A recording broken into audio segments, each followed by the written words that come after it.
So good morning everyone. आज का topic रहेगा बर्थ एस्पाइजिया। बर्थ एस्पाइजिया मतलब failure to initiate and maintain proper respiration. यदि बेबी है अपने रेस्पिरेशन को स्टेबलाइज नहीं कर पा रहा, ठीक है, तो उसको बोलेंगे एस्पाइजिया। तो failure to initiate maintain proper respiration. फिर क्या होगा? हाइपोवेंटिलेशन। हाइपोवेंटिलेशन मतलब जो रेस्पिरेशन रेट है उसकी वो कम हो गई। एनारोबिक ग्लाइकोलाइसिस, ऑक्सीजन की एब्सेंस में होने वाला ग्लाइकोलाइसिस, ठीक है। ग्लूकोज है वो ब्रेक डाउन होगा ग्लाइकोजन का, वो ग्लूकोज में वो कैसा रहेगा? एनारोबिक रहेगा। लैक्टिक एसिडोसिस, ऑक्सीजन की एब्सेंस में लैक्टिक एसिड का फॉर्मेशन होगा, नॉन एज बर्थ एस्पाइजिया। तो failure to initiate and maintain proper respiration is called birth asphyxia. Symptom क्या क्या आ रहे हैं इसके? हाइपोवेंटिलेशन होगा, हाइपोक्सिया होगा, एनारोबिक ग्लाइकोलाइसिस होगा, लैक्टिक एसिडोसिस होगा।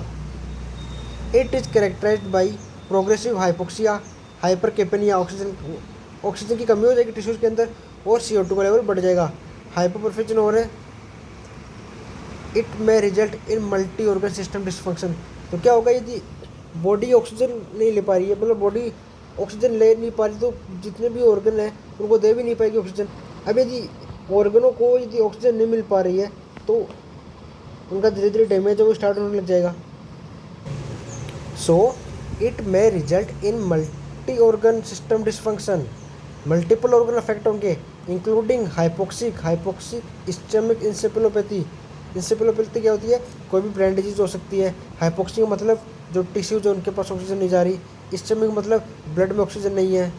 ओके, तो यदि ब्लड में ऑक्सीजन नहीं है तो क्या होगा? टिश्यूज़ के पास नहीं जाएगी। तो सबसे पहले जो सेल अफेक्ट होगी, जो नर्व अफेक्ट होगी, वो क्या होगी? न्यूरॉन अफेक्ट होगा। तो न्यूरॉन अफेक्ट होगा तो सबसे पहले कौन सी डिजीज होगी? Brain disease.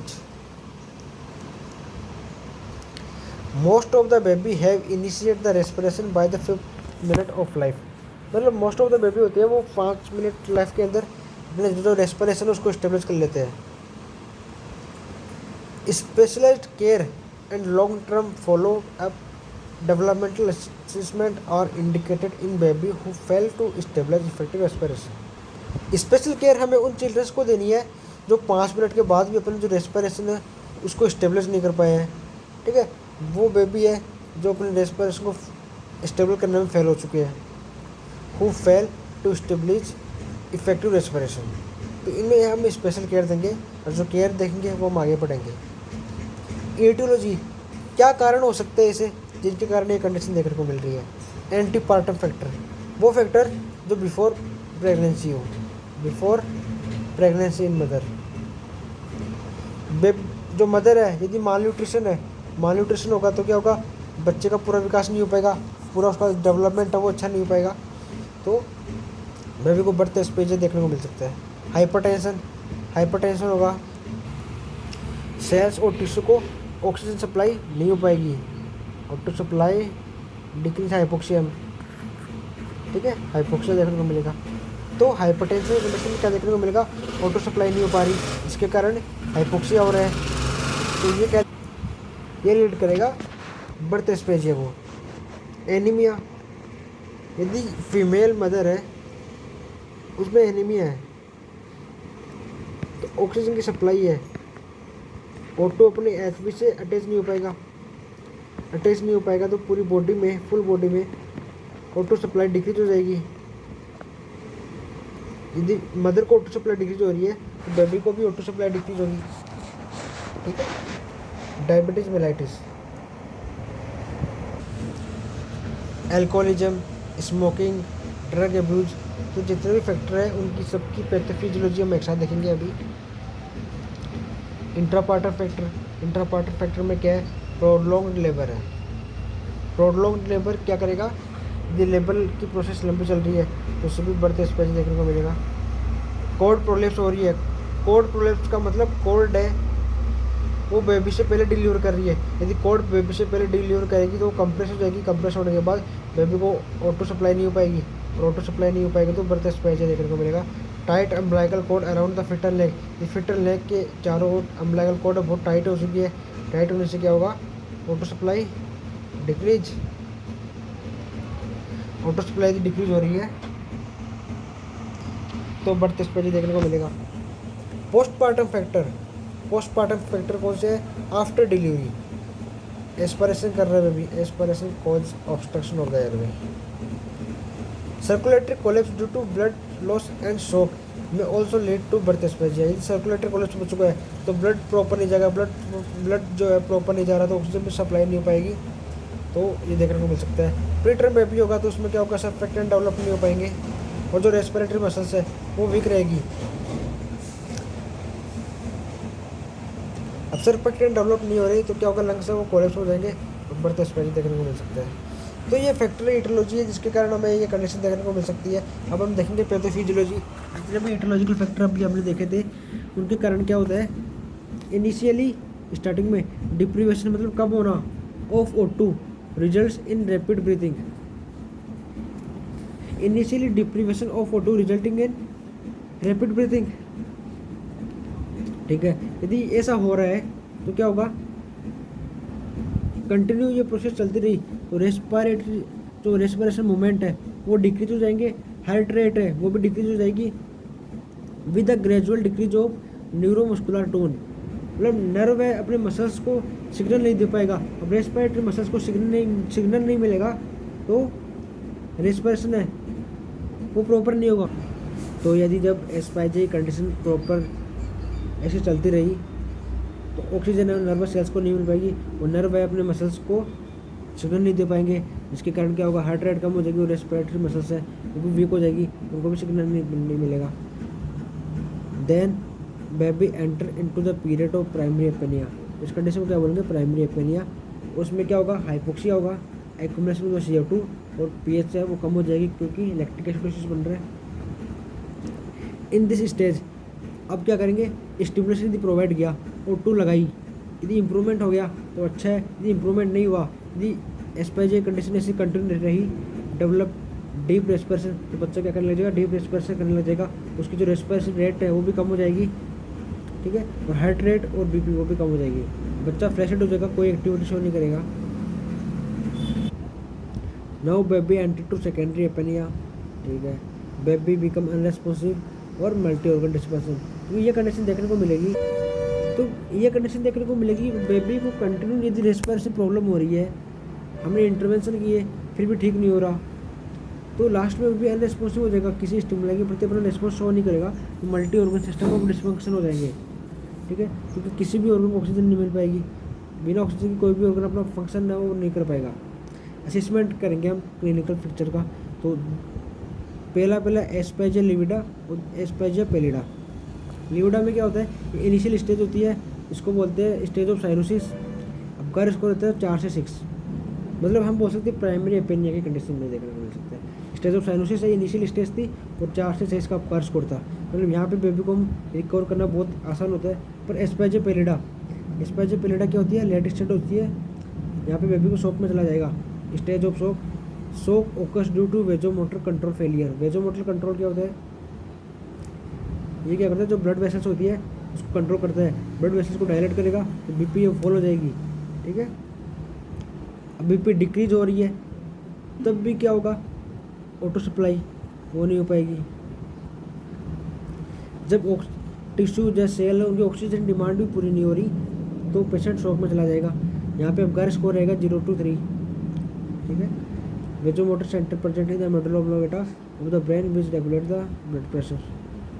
मैनेजमेंट क्या रहेगा, मैनेजमेंट रहेगा रिससिटेशन क्या होता है, रिक्वायरमेंट क्या क्या है, सक्शन मशीन चाहिए, bag and mask ventilation, intubation tube, laryngoscope और ET tube, medication most common adrenaline, ठीक है। क्या क्या चाहिए, सक्शन मशीन चाहिए, bag and mask ventilation, intubation में क्या क्या आ गया, ET ट्यूब हो गया, लैरिंगोस्कोप से क्या करेंगे हम, ET ट्यूब को इंसर्ट कर देंगे, और मेडिकेशन जो मोस्ट कॉमन काम में ली जाती है वो होती है एड्रेनालिन। तो जो क्राइटेरिया रहेगा इसमें वो रहेगा TABC, पहले टेम्परेचर को मेंटेन करना, फिर एयरवे, फिर ब्रीथिंग, फिर सर्कुलेशन। तो temperature, maintenance of temperature, dry करेंगे बेबी को आते ही, उसको रेडिएंट वार्मर के नीचे ले जाएंगे और जो वेट लाइन है उसको रिमूव कर देंगे। ऐसे एस्टेब्लिशमेंट ऑफ ओपन एयरवे उसका स्टेबल करेंगे हम कैसे करेंगे, सक्शन करेंगे। सबसे पहले उसकी पोजीशन देंगे, पोजीशन के बाद सक्शन करेंगे और यदि ज़रूरत पड़ी तो 82 भी इंसर्ट कर देंगे। बी से breathing, initiation of breathing, stimulation देंगे ब्रीथिंग के लिए, बेबी को रफ करेंगे पीछे से। तो क्या होगा, यदि ब्रीथिंग स्टार्ट हो जाए तो ठीक है, यदि नहीं हो रही तो हम एम्बू को काम में लेंगे। C maintenance of the circulation, stimulate and maintain blood circulation by the chest compression, CPR देना स्टार्ट करेंगे हम।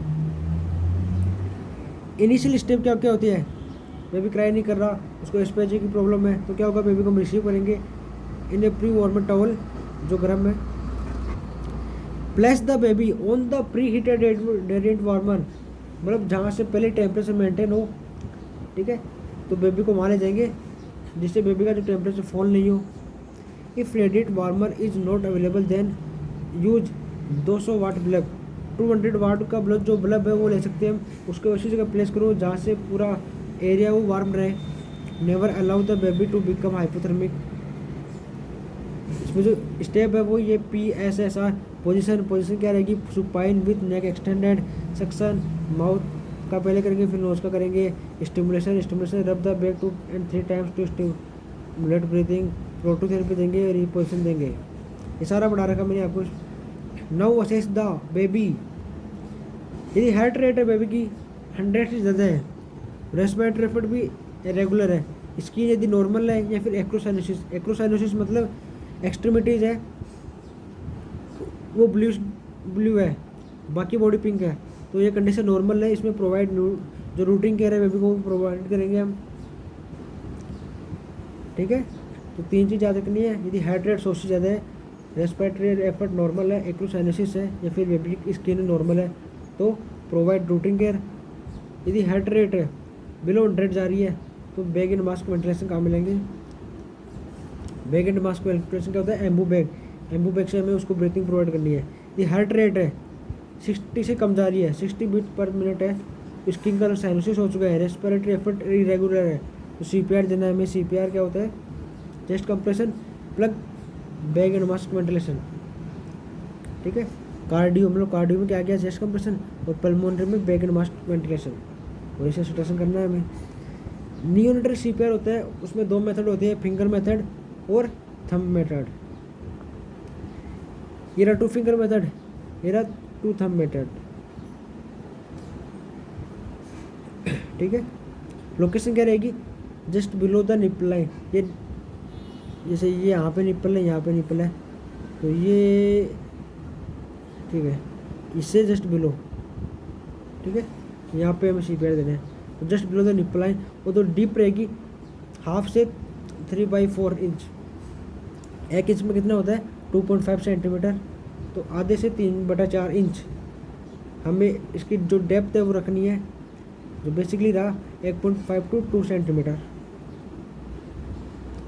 इन 1 मिनट ऑफ लाइफ 90 कंप्रेशन देने हैं और 30 पल्मोनरी वेंटिलेशन। तो 1 मिनट में हम 90 चेस्ट कंप्रेशन देंगे और 30 क्या देंगे, positive pulmonary ventilation. Positive pulmonary ventilation मतलब एम्बू बैग से हम आर्टिफिशियल मैनुअल ब्रीथिंग यूनिट वो प्रोवाइड करेंगे। इसका अनुपात देखा तो 3:1, 3 चेस्ट कंप्रेशन देना है फिर 1 वेंटिलेशन, 3 चेस्ट कंप्रेशन फिर 1 ventilation. CPR is contraindicated in congenital diaphragmatic hernia. Congenital diaphragmatic hernia क्या होता है, जैसे डायफ्राम है और ये एब्डोमिनल कैविटी है, इसको एक लेयर है वो सेपरेट रखती है डायफ्राम को एब्डोमिनल कैविटी से। यदि इस लेयर में यदि होल हो जाए, कोई होल होने से क्या होगा, यहाँ से जो इंटेस्टाइनल कंटेंट है, जो भी एब्डोमिनल कंटेंट है वो कहाँ चला जाएगा, डायफ्राम में, उसको बोलते हैं कंजेनिटल डायफ्रैग्मेटिक हर्निया। इस कंडीशन में CPR है वो कॉन्ट्राइंडिकेटेड है। 82 पे इंटूबेशन, 82 पे इंटूबेशन हमें कब करना है, यदि prolonged pulmonary positive pulmonary ventilation हो, मतलब लंबे समय से हमें क्या करना है कि उसको ब्रीथिंग प्रोवाइड करनी है, तो हम क्या करेंगे 82 पे वो इंसर्ट कर देंगे। 82 पे इंसर्ट करने के बाद उसको वेंटिलेशन कनेक्ट कर देंगे, फिर जो वेंटिलेटर है वो उसको ऑक्सीजन प्रोवाइड करता रहेगा। Bag and mask ventilation is ineffective, ठीक है। ट्रेकियल सक्शन चाहिए, ट्रेकियल सक्शन किससे क्या होगा, यहाँ पे हमने एंडोट्रेकियल ट्यूब डाल दी, फिर वहाँ से सक्शन कर लेंगे। डायफ्रैग्मेटिक हर्निया हो, हमने बात की अभी डायफ्रैग्मेटिक हर्निया की। ड्रग यूज इन CPR कौन सी लेते हैं, एड्रेनलिन लेते हैं और एडमिनिस्टर बाई 1 से 10,000 का डायल्यूशन होता है, 1:10,000 एक लेंगे। यदि जहाँ हम 1% एड्रेनलिन का ले रहे हैं वहाँ 10,000% लेंगे नॉर्मल सेलाइन का। जो इसकी डोज है वो हम नॉर्मली रेगुलर यूज में लेते हैं, 1 ml एड्रेनलिन इन 9 ml एनएस। 9 ml एनएस में 1 ml एड्रेनलिन को मिक्स करना है, फिर पेशेंट को एडमिनिस्टर करना है। पेशेंट को एडमिनिस्टर करेंगे तो इंट्राट्रेकियल फर्स्ट जो रूट रहेगा हमारा वो रहेगा इंट्राट्रेकियल। यदि वो नहीं करे फिर लेंगे हम IV में भी अम्बिलिकल वेन से मोस्ट कॉमनली लेते हैं। चेक द पल्स जो हम न्यूबॉर्न या फिर इन्फेंट पे काम में लेते हैं वो होती है ब्रेकियल पल्स। चिल्ड्रंस में कौन सी लेते हैं, कैरोटिड पल्स, और एडल्ट में कैरोटिड पल्स को चेक करने के लिए। ठीक है फ्रेंड्स, तो ये न्यूरोटल रिससिटेशन और बर्थ एस्पायजी का टॉपिक कंप्लीट हो चुका है। Thank you for it.